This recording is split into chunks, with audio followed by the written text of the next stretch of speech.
All right, tell y'all, give y'all some tips on getting through a real cold night without the proper equipment. Um, first of all, you should have the right stuff. I get it. Sometimes we get thrown into difficult situations and you don't have the proper equipment. This is why the prepping thing, yeah, I'm all for it. If you got the time and you got the resources, you should be prepped for anything. But here's the other thing you got to realize is I don't care how prepped you are.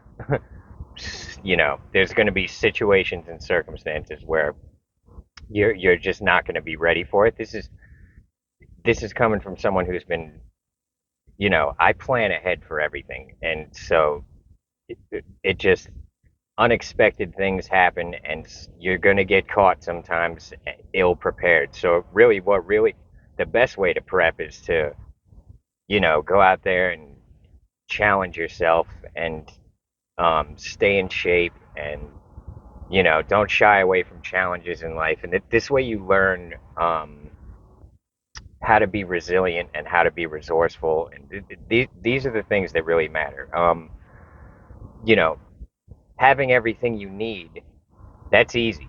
Anyone can survive under those circumstances. The tricky part is when you don't have what you need and you got to figure shit out. So that's, um, I don't worry too much about whatever's going to happen. I've been through enough in my life to know that I can adapt to just about anything. At this point in my life, I'm tired of it. I don't want to just go live out on the street with nothing and build everything up again. I've done it multiple times. I don't want to do it anymore. And if I got thrown into that situation, at first I'd be real pissed off. But I've been through it so many times that that would pass pretty quickly, and I would get straight to work and I'd get straight to building back up because I ain't got time to be pouting. You know what I mean? It serves no purpose. Being angry, being upset, feel self pity. It's all pointless. It might feel good. For some reason, self pity does feel good somehow. But I fight it instantly. I don't let it get a hold of me. Because I realized at a young age just how pointless and stupid it is. It serves absolutely no purpose. So, same with anger. I've been in situations where my anger has actually made things worse. I've broken my own equipment, you know, just stupid things happening due to my anger. There seems to be some sort of weird haze. I guess it's from the light. Um, but anyways, this I'm talking about, and it's weird talking about these cold nights when here I am in Florida, this mild climate. There's been times in my life where I've been so cold for so long. I'm not kidding you. I forgot what being warm was. It's like you just forget that there's parts of the earth that aren't cold, and you forget that there's times of the year where you're not frozen solid. It's just them winters in New York, man. They just go on and on and on. The whole time I was homeless, I was thinking to myself, it was like life was in slow motion. People would be like, life moves fast, man. You blink and it's over. But for me, when I was homeless, things were going so slow. I wanted those winters to pass. I wanted my life to go fast because man, that fog is really annoying me. Is that, hold up. Let me see something.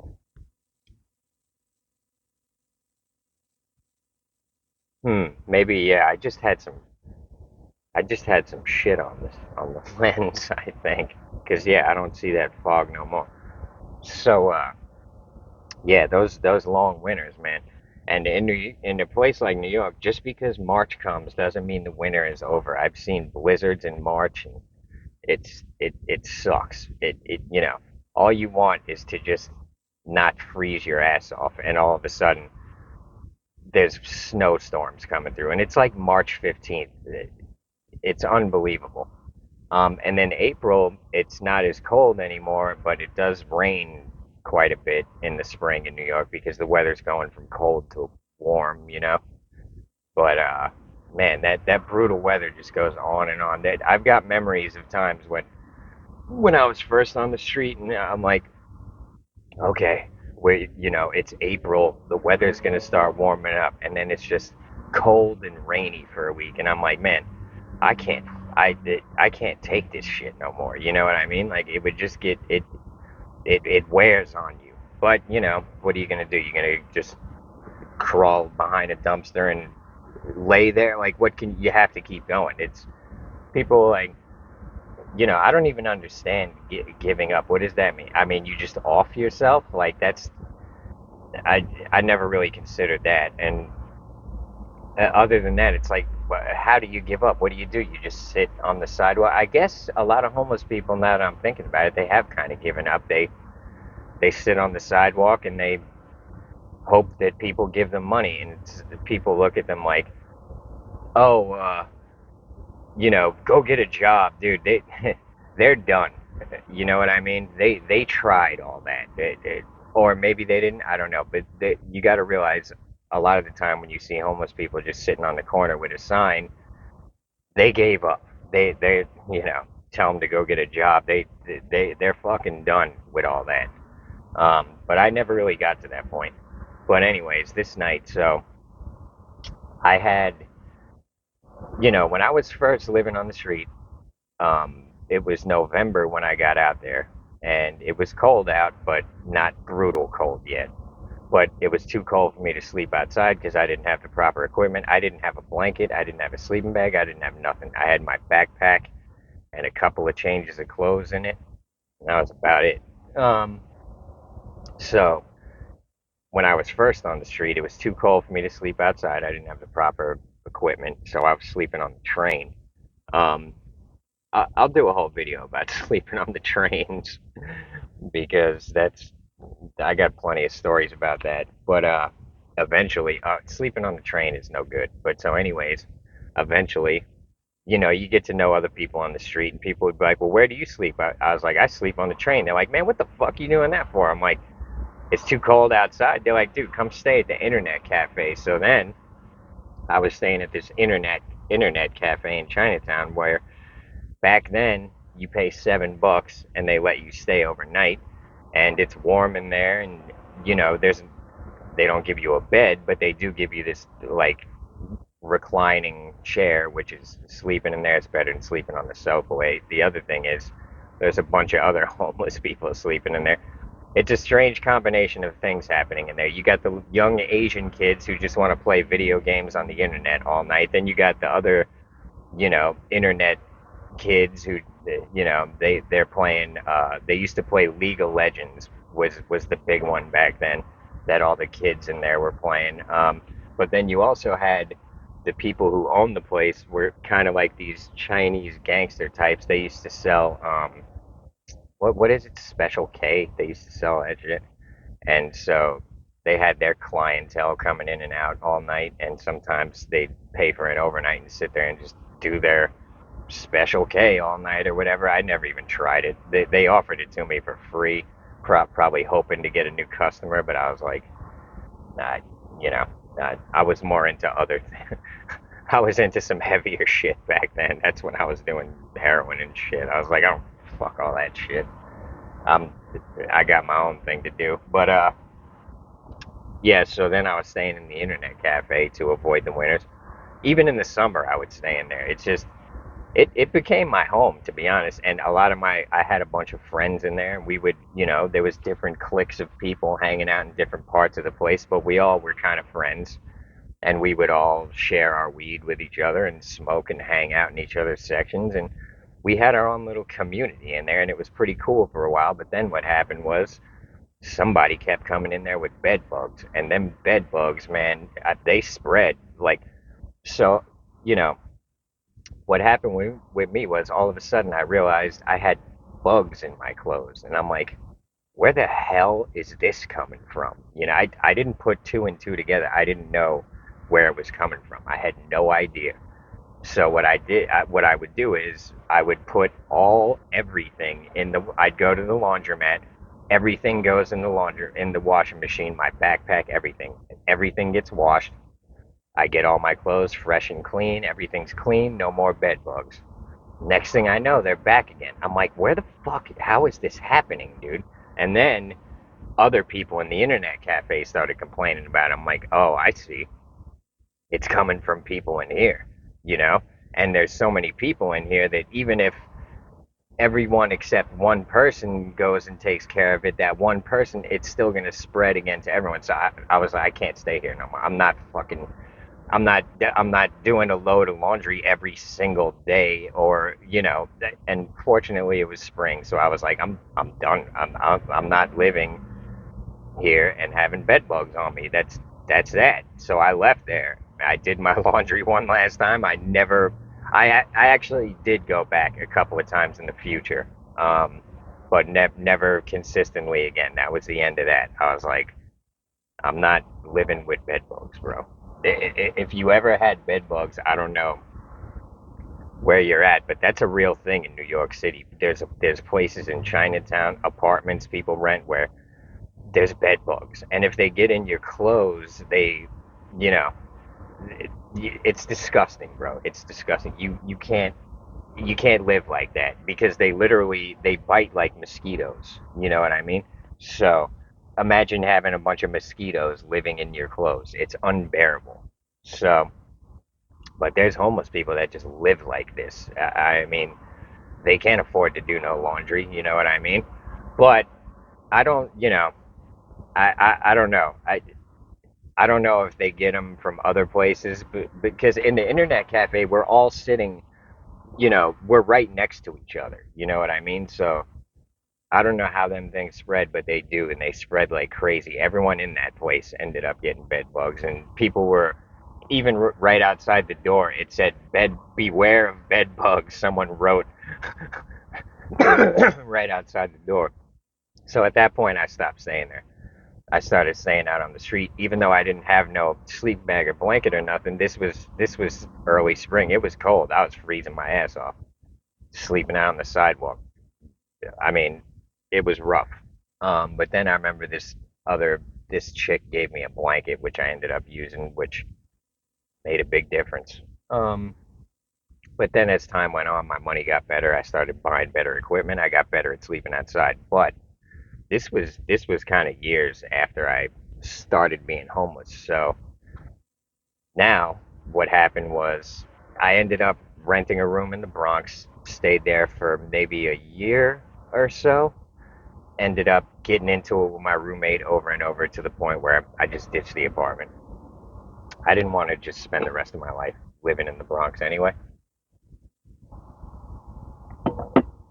But so I ditched the apartment, went back out on the street. This was right before this was again in the spring. I remember the whole winter. I was thinking like, I'm about to just ditch this apartment and go back on the street. This is how unbearable my roommate was. I was like, I'd rather be homeless than deal with this idiot on a daily basis. We got along sometimes, but the problem was when we were getting along, he was trying to hang out in my room all the time. And that's fine once in a while, not all the time. And he's also the type who likes to do his coke and his heroin. And so he just, once he gets in your room, it's hard to get him out. And that's when we were getting along. When we weren't getting along, we were literally physically fighting sometimes. Um, he couldn't beat me in a fight, but eventually he ended up pulling the butcher knife on me. And I was thinking to myself, you know, if I stay here, one of us is going to die. And it wasn't going to be me. So I was like, I'm done. I'm not going to throw my life down the toilet just to win a pissing contest with this idiot. So, but I was looking for ways out of that apartment anyway, but eventually it got so unbearable to where I was like, I'm going back out on the street. So that's what I did. It was March, rough March. Ended up snowing a bunch of times. Anyways, I make it through that winter. Couple of rough nights, but just enough to teach me. I tell you what, God looks out for you. It was just enough really rough nights to teach me a few things about the coming winters in the future. So my first real rough night on the street was it was March 2017. And if you can look at the historical weather, you'll see it was a rough March in New York City, 2017. Anyways, I wake up one morning and it's 18 degrees out. I was not ready for this. And I think I had a couple of little hand warmers, which it's better than having nothing. But truthfully, if you don't have a good sleeping bag and it gets below 20, two little hand warmers is, better than nothing, but it ain't really going to be enough. So I used those two little hand warmers, and it was snowing. I wake up, it's 18 degrees out and snowing, and I take, those little emergency Mylar blankets. It's like it looks like tinfoil, but it's plastic. They're supposed to be like, they hold the heat in for an emergency. Anyways, I tried to use that to block the snow while I wrap my shit up. I was actually sleeping under a bush in Central Park at this time, which it's a spot where a lot of homeless people stay, but I was in control of this spot at this time. And so I used it on the bush to try to make cover and just block the snow while I get all my shit wrapped up so I can get to McDonald's and get some coffee and warm up. Um, I get the thing kind of clipped into the bush, but the wind was so bad it was just shredding this thing. Those little emergency Mylar blankets, they're kind of useless. I suppose it's better than nothing in a real serious emergency situation, but the wind tore that thing to pieces. It didn't do anything. By the time I had my stuff wrapped up, that thing wasn't blocking anything anymore. It was in pieces in the bush. Um, I didn't just leave it like that. I snatched up all the bigger pieces and threw them in the trash on my way out of the park. But that was my first lesson in real cold weather survival. I was like, damn, I was not ready for that. By the time I got to McDonald's that morning, everything, my hands were wet. Snow melts quickly when it hits your body heat. And so, when I got to McDonald's, I was like, holy shit, that was rough, But what it did was what it taught me to keep a whole bunch of hand warmers on me by the time next winter comes, because them two little hand warmers, they help, but they weren't enough. And I couldn't afford a real good sleeping bag back then. I had a 50-degree Coleman sleeping bag, which for the $30 I paid for it, it was great. It definitely worth $30. I'll tell you that much. But when you're sleeping in you know 10 degrees, 0 degrees, negative temperatures, it ain't enough. It is nowhere near enough. Uh, there was nights where the wind would be blowing straight through that thing before I really had my whole camp set up and all figured out. Eventually, as it turned out, I would use my military poncho, this as my shelter, which would, it worked as a windbreak, and I would put my camouflage tarp on the ground to insulate me from the ground, and to keep the water off me. And I also had a sleeping pad. That was once I had the money and the equipment to do it right. But so now, fortunately for me, by the time the real harsh winters were hitting me, I had learned a few things. So now this was, I think it was the next winter, 2017 going into 2018 maybe. And the winter was rough. The whole December, I couldn't work because the temperature was pretty much below 30 every day. And I mean, usually 10 degrees. I can go out to the park and try to do portraits in that weather. In that weather, nobody's stopping. Fortunately for me, I had a few $100s saved up, and my buddy Ben was hanging out with me back then, and I had enough weed to keep me and Ben stoned. Ben didn't have no money back then, but Ben was someone who was one of my friends, and I didn't mind helping him out. 'Cause Ben was also, he was only like 18, 19 at the time. He didn't know what the fuck he was doing. So I didn't mind smoking Ben out every day. And, I had enough resources and money to keep Ben smoked up, but I wasn't buying him food. I was like, you got to provide your own food, bro. You got to learn, you know what I'm saying? And getting everything for free off of me ain't gonna teach you shit. So you got to feed yourself. We'll meet up and smoke out every night around this time, but I'm not feeding you every day. You know what I'm saying? Every once in a while, I'd loan him money for food, but then I got to a point where I was like, first of all, I'm running out of money. Second of all, you got to learn how to provide for yourself. You know what I mean? So you got to do what you got to do, bro. You're gonna thank me in the future.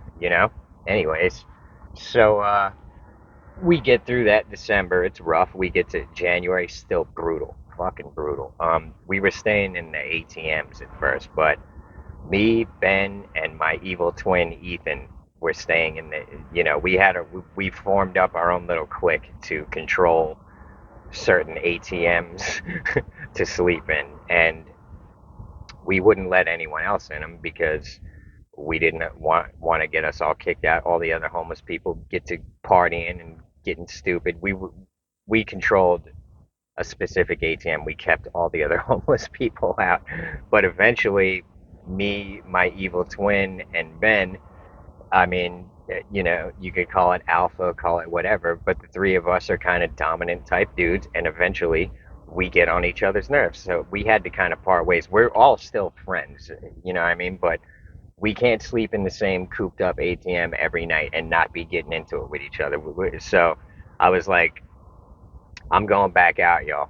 You know what I mean? We all just kind of decided at the same time we were tired of the ATM scene. We were like, you know, let's do some real winter survival. You know what I mean? Fucking so I went back out to my spot and, nice and isolated all by myself. It was real nice, but it was cold. But so this one night, first of all, it was real cold. Then it rained. Everything of mine got wet. I'll never forget. The next morning, it was like 10 degrees. My knots, where I had my shelter tied up, these very same laces were frozen ice cubes around the knots. I had to use my teeth to fucking pull the knots out. I'll never forget it. But then the next night was the real cold one. So first of all my stuff is damp. 50-degree piece of shit sleeping bag. Not, I don't want to say it's a piece of shit, honestly. For $30, it was a great sleeping bag that, you can look it up online. It's the Coleman, I don't know what it's called, but they come in two colors. I think blue and yellow, maybe red too. But I tell you, for $30, it's a really good sleeping bag. It's just not for these temperatures. But what I did was I had a bunch of hand warmers, and I didn't just have the little two hand warmers that go in your pocket. I had the big ones like this too. So when it's that cold out, here's what you do with the hand warmers. You take the two hand size ones, you put them under your armpits, and then you take the big one and you put it up under your nuts. I'm not to be crude or you know. But look, those are the three main spots. For some reason, I don't know. There must be main arteries going through there where your blood warms up and pumps throughout your whole body. Because I'm telling you, put some hand warmers, even if you don't have the big one, if you got just the sets of the small ones, take one under each armpit and one up under your nuts and the other one down by your feet or something.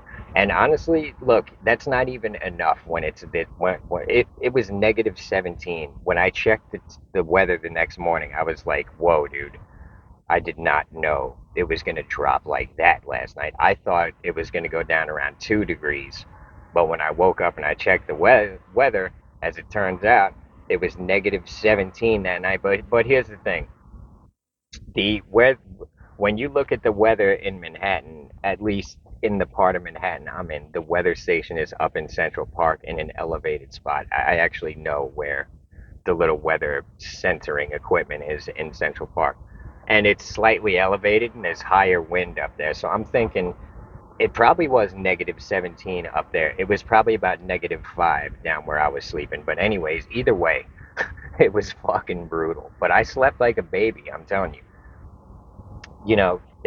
The hand warmers will save your life. Those things are so underrated. I watch a lot of survival videos on YouTube because I have some experience with it. It's something I've always been interested in. When I was a kid, I used to love knives and army equipment and all that shit. It's something I've always been interested in. So I do watch a lot of videos on survival equipment and shit. And what they never mention the hand warmers, and I'm like, dude, you guys don't even realize what a resource this is. Now, here's the thing: a lot of these guys are talking about surviving in the woods where you can start a fire.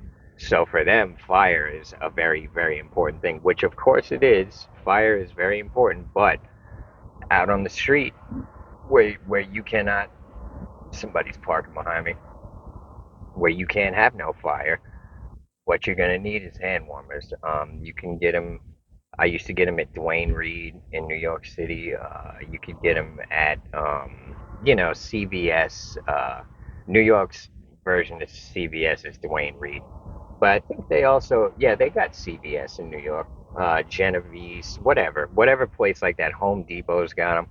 But yeah, get you them hand warmers. I'm telling you, it could be the difference between life and death. I mean that.